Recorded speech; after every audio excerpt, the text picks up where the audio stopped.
stop slipping, and stop cutting your socks. We have 15 different color options between 3 grip socks and 2 sleeve types. Something for everybody at a price that just makes sense. Available now at puregripsocks.com. So you're looking for a new pair of football boots that offer top-end performance but don't cost $300. Well, you've come to the right place. Because like I always say on this channel, you don't have to spend a ton of money to get a great pair of boots, and you almost never have to pay full retail, where whenever you're on a budget looking for a new pair of football boots, always consider what's on sale in an older colorway or maybe even an older generation. But if you're looking for boots right now, here are, in my opinion, the top 5 football boots currently available that retail for under $200. All of which, by the way, you can pick up below their normal retail prices by way of some exclusive SR4U coupon codes by checking out the links down below. And as always, if you guys appreciate the brutally honest, unsugar-coated, unsponsored content on this channel, don't forget to drop a like on the video and make sure you're subscribed if you haven't already so you don't miss out on my reviews of all the latest football boots of 2025. Starting with an honorable mention, which is realistically just me turning the top 5 into a top 6,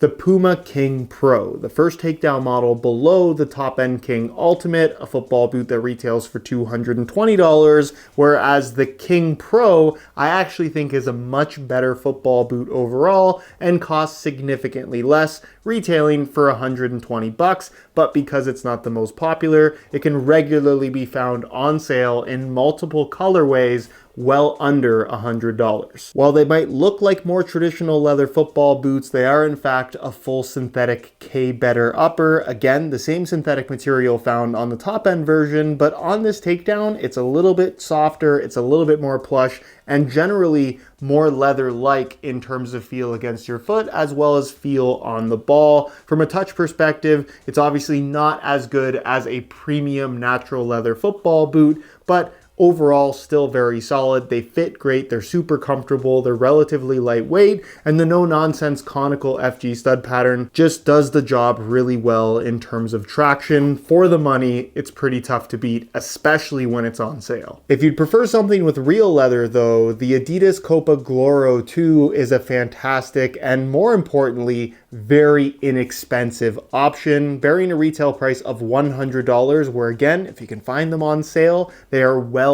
under $100. It gets you a calfskin leather upper through the forefoot and toe box area, a large fold-over flap tongue held down by an elastic strap, which is a pretty trendy thing these days, but if you absolutely hate the way that it looks or feels, Adidas does give you the option of cutting it off entirely, making the touch overall a little bit cleaner and drastically changing the overall look of the football boot. From a fit and width perspective, they are on the wider side with a little bit more volume, making them super comfortable for almost anybody as long as you don't have super narrow feet. They're relatively lightweight. The sole plate and stud pattern feels really solid considering the price point. And again, from a comfort perspective, if you're just looking for a no-nonsense pair of leather football boots, for the price, you won't find anything better. The Adidas Messi F50 Pro, the first takedown model of what is one of my personal favorite football boots on the market right now in the Messi F50 Elite.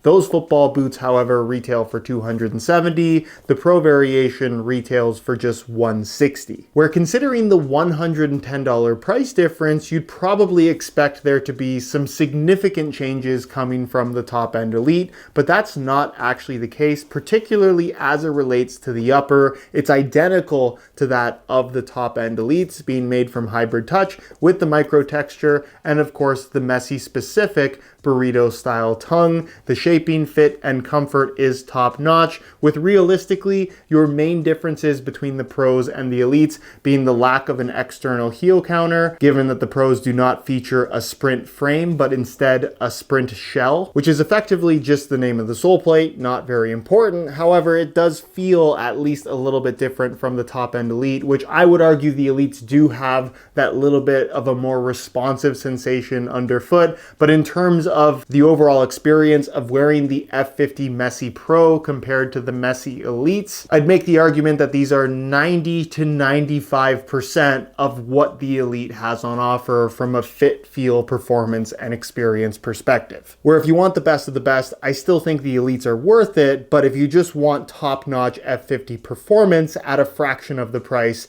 the F50 Messi Pro is definitely the way to go. The New Balance 442 version 2 Elite offers a really unique combination of features that don't necessarily reflect the way that they look or their $160 price tag. For starters, they're tied for the lightest football boots currently on the market with the $300 F50 Plus football boots that legitimately retail for double the price compared to the F50 Elite, the Mercurial Vapors, the top-end Ultras. These are lighter than all of those. It's really, really impressive. From an upper perspective, it features a synthetic material all the way through, which is probably not what you want to hear, especially considering that the 442 version 2 Pro built its reputation around a kangaroo leather upper, but this thin synthetic material is really soft, really pliable, and I would say on par with something along the lines of the top-end Nike Tiempo Legend 10 Elite, where again, that's a football boot that retails for $240.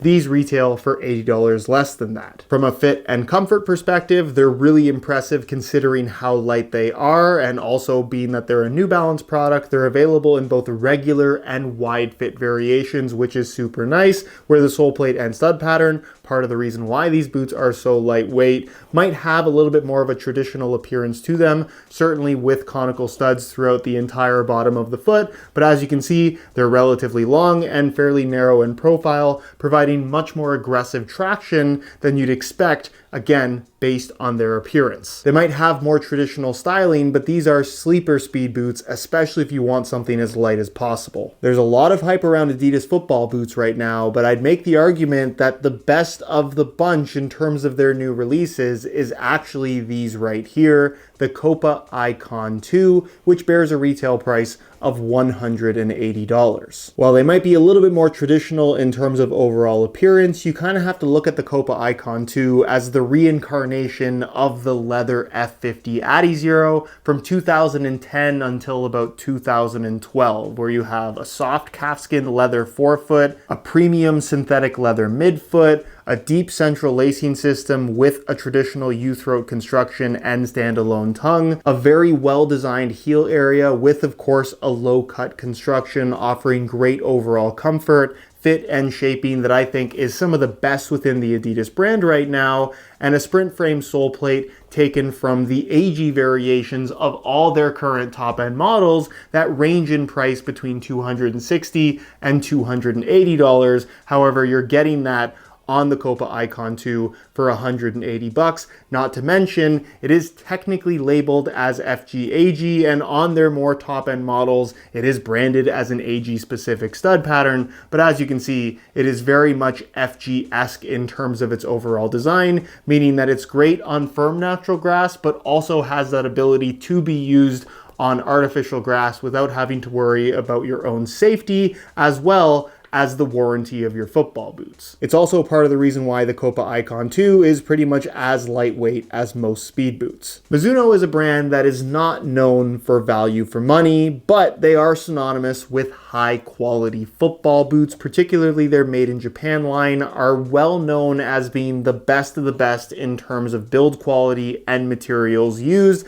However, they cost a ton of money. In the case of the Mizuno Alpha 2, if you were to go for the Made in Japan variation, they're going to run you $320, making them some of the most expensive football boots currently on the market. However, the Elite version that I have right here, that looks, feels, and performs identically in almost every single way retails for just $180 if you opt for the FG variation, but if you go for the dedicated AG version, they retail for even less at $140. Being that these are Mizuno's more hardcore dedicated speed boot, you get a really premium thin synthetic throughout the entire foot that offers that raw, thin touch on the ball, but perhaps more importantly, and certainly more uniquely compared to just about every other football boot, the entire inside of the upper, including the heel liner and insole, is lined in their zero glide material, which has this kind of soft silicone, almost sticky texture to it that grabs your feet incredibly well, making this feel like the most responsive speed boot currently on the market without sacrificing comfort. The nice deep central lacing system and traditional U-throat construction allows for incredible adjustability. The overall package is super lightweight. The sole plate feels responsive despite the Elite model technically not having the Carvo insert, although again, I'd argue that the difference compared to the made in Japan variation is quite minimal, with traction on the FG or AG variation that is very well suited for the playing surface that it was intended for, and particularly when you're talking about the FG layout, if you're looking for that aggressive speed boot feel, these definitely provide that. I definitely make the argument that the Alpha 2 Elite is the best speed boot under $200, but I might even argue that the Alpha 2 Elite is just the best speed boot on the market, period, depending on what you're looking for, of course.